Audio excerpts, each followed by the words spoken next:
Bismillahirrahmanirrahim. Assalamualaikum warahmatullahi wabarakatuh. Perkenalkan, saya Khairun Nisa dengan NIM 2109025011025 dari kelas B, Prodi Pendidikan Akuntansi, Fakultas Ekonomi dan Bisnis, Universitas Negeri Makassar. Nah, tujuan saya membuat video ini adalah untuk memenuhi tugas mata kuliah kewirausahaan, yaitu tugas UAS mengenai pengelolaan sumber daya manusia. Nah, yang pertama itu adalah data karyawan. Nah, di dalam usaha ini terdiri atas tiga bagian, yaitu bagian keuangan, bagian produksi, dan bagian pemasaran. Di mana bagian keuangan ini yakni Sri Wahyuni mengatur segala keuangan, baik mulai dari tahap awal sampai di tahap akhir, yakni tahap pemasaran. Kemudian yang di bagian produksi yaitu Hardiana dan Khairunisa sendiri, mereka yang bertanggung jawab atas penyediaan dan produksi dan pendistribusian produknya. Kemudian di bagian pemasaran itu Ila Karmila, Nur Hikmasari, dan Asti Rahayu sendiri yang akan melakukan perencanaan strategi pemasaran. Bagaimana caranya agar klepon pelangi yang mereka buat ini menjadi lebih mencapai target di pasaran. Banyak yang menyukai klepon pelangi ini atau klepon rainbow ini. Kemudian selanjutnya itu kriteria karyawan yang tepat berdasarkan spesifik pekerjaan. Di bagian keuangan ada beberapa langkah atau ada beberapa kriteria karyawan yang diperlukan dalam bagian keuangan. Yang pertama itu harus teliti, cermat, cekatan, dan rapi dalam menjalani pekerjaan. Kemudian yang kedua harus mampu memahami keuangan, harus benar-benar betul bisa mampu mengelola keuangan. Kemudian mampu berkomunikasi dengan divisi atau bagian lain. Terus ada yang keempat, dapat dipercaya dan memiliki tanggung jawab tinggi, karena yang dikelola ini adalah keuangan, modal atau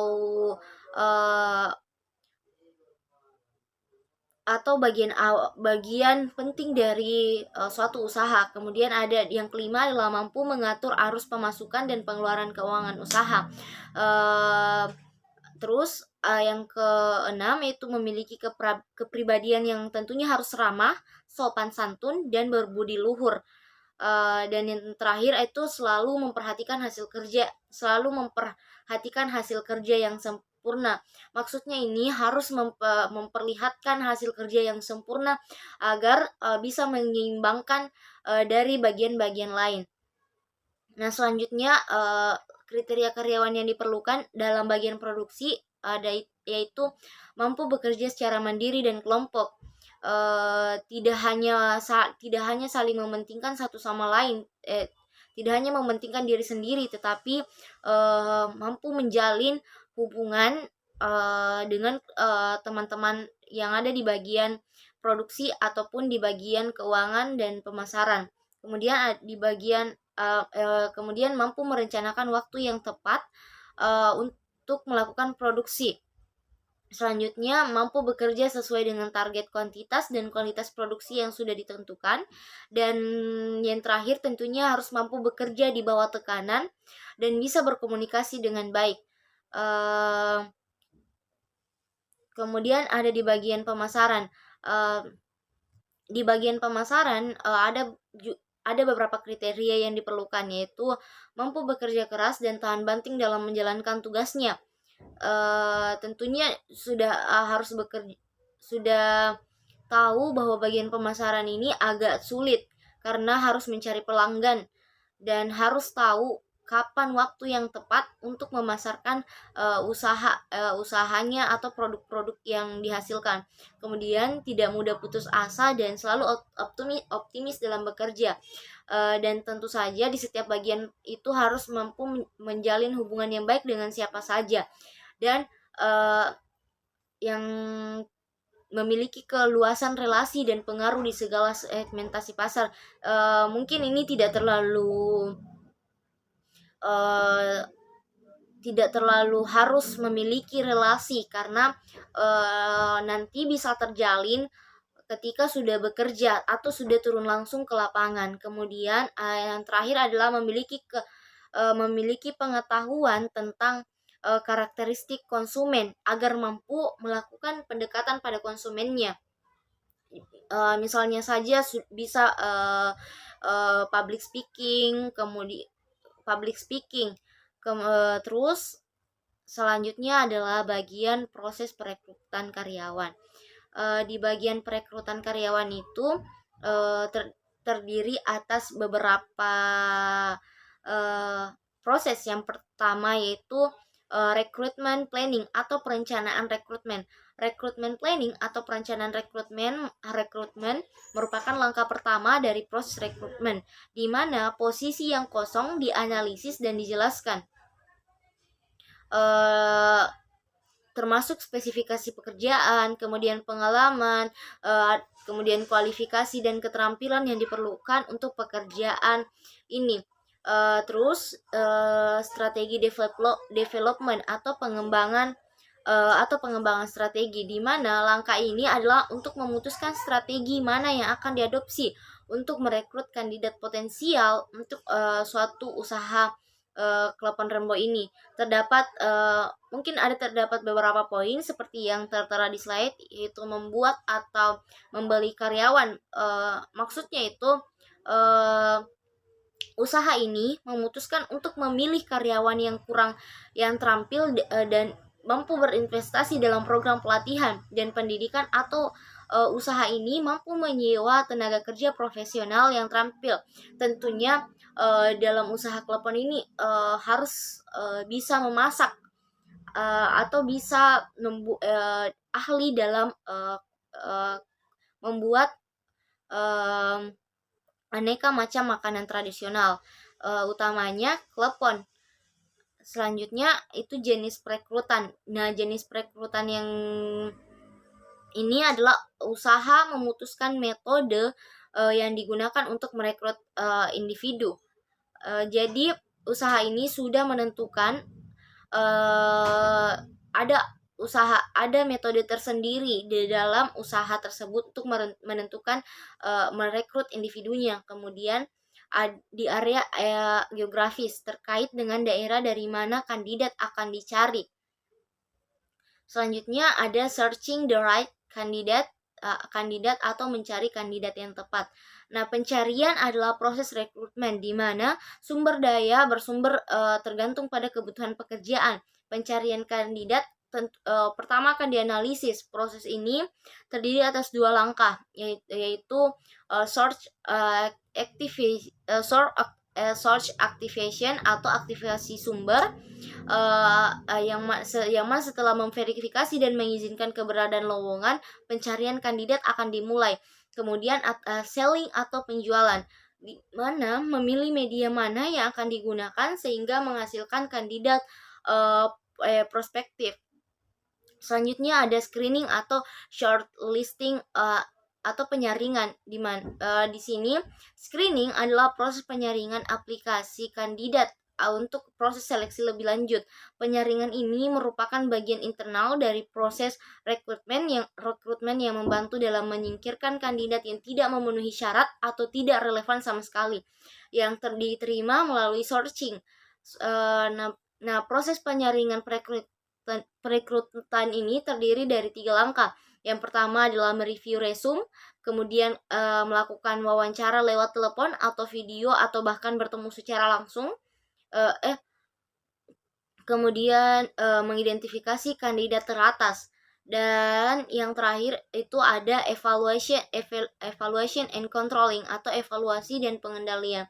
Evaluasi dan kontrol adalah tahap terakhir dalam proses rekrutmen, yang mana dalam proses ini efektivitas dan validitas proses dan metode ini dinilai. Di mana rekrutmen adalah proses yang mahal, oleh karena itu bahwa kinerja proses rekrutmen dievaluasi harus secara menyeluruh. Selanjutnya ada evaluasi kinerja dan memotivasi karyawan untuk bekerja. Evaluasi kinerja dan motivasi karyawan untuk bekerja ini memiliki beberapa langkah. Yang pertama adalah lakukan evaluasi kerja sesuai dengan kebutuhan. Evaluasi kinerja karyawan biasanya dilakukan sebanyak 1 sampai 2 kali setiap tahunnya. Yang terpenting, evaluasi ini harus dilakukan secara rutin dan konsisten agar karyawan juga memiliki rasa tanggung jawab untuk memberikan kinerja yang positif bagi usaha. Kemudian, di bagian kedua adalah menyiapkan bahan untuk melakukan evaluasi. Dalam melakukan evaluasi ini perlu memiliki data yang sesuai dengan fakta dan penilaian yang dilakukan bersifat kredibel atau dapat dipertanggungjawabkan. Selanjutnya adalah membuat sistem penilaian yang struktur. Cari tahu mengenai seberapa produktif karyawan tersebut dari hari ke hari. Apakah menunjukkan kinerja yang lebih baik atau bahkan lebih buruk dari periode sebelumnya. Setiap divisi dalam perusahaan tentu memiliki standar penilaiannya sendiri. Kemudian ada lakukan evaluasi dengan menanyakan pada atasan divisi terkait. Yang mana satu hal yang penting untuk digarisbawahi adalah penilaian kinerja karyawan ini harus dilakukan secara objektif dan bukan karena dilandasi oleh masalah pribadi. Tetap berlaku profesional adalah kunci dari evaluasi kinerja yang baik dalam usaha. Selanjutnya adalah lakukan diskusi dengan karyawan terkait. Melakukan diskusi secara face to face dengan karyawan yang akan dinilai kinerjanya. Kemudian apabila karyawan tersebut memiliki kinerja yang buruk dalam usaha, maka sampaikan dengan bahasa yang halus dan tentunya harus sopan. Hindari menggunakan penyampaian yang terlalu menggebu-gebu atau emosional karena hal tersebut dapat menyinggung perasaan karyawan. Selanjutnya adalah lakukan tindak lanjut setelah evaluasi. Tujuan dari dilakukannya evaluasi kinerja karyawan adalah untuk mengidentifikasi kekurangan dari karyawan tersebut dan mencarikan solusi yang terbaik. Selain itu, penilaian dilakukan untuk mengenali kelebihan dan kelebihan dari karyawan yang bersangkutan agar lebih ditingkatkan di masa mendatang. Selanjutnya adalah bagian motivasi karyawan. Di bagian motivasi karyawan yaitu tingkatkan motivasi kerja karyawan melalui training. Jadi terkadang menekuni sebuah pekerjaan yang sama itu membuat sebagian besar karyawan merasa jenuh atau bosan. Jadi untuk mengembalikan motivasi karyawan itu dilakukan training khusus, misalnya mengadakan pelatihan keterampilan bagi kerja mereka. Kemudian yang kedua itu, yang selanjutnya itu berikan reward bagi karyawan yang berprestasi. Tidak ada salahnya memberikan reward khusus bagi karyawan yang berprestasi, bisa berupa bonus atau insentif maupun hadiah-hadiah kecil. Selanjutnya yaitu lakukan pendekatan untuk mengoptimalkan kinerja karyawan. Sebagai pemimpin di satu usaha perlu melakukan pendekatan dengan para karyawan. Bila perlu, kenali kelebihan dan kekurangan yang dimiliki oleh masing-masing karyawannya. Tapi ini hanya dilakukan untuk usaha-usaha yang kecil, karena kalau usahanya sudah bercabang, tentu akan sulit. Selanjutnya adalah adakan kegiatan khusus untuk membangun kekeluargaan antara karyawan dan usaha, yaitu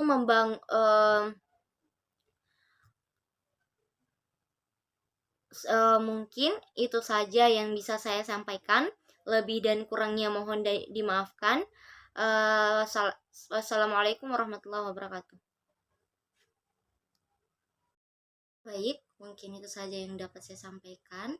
Lebih dan kurangnya mohon dimaafkan karena kesalahan datangnya dari diri saya pribadi dan kelebihan datangnya dari Allah Subhanahu wa taala. Terima kasih. Wassalamualaikum warahmatullahi wabarakatuh.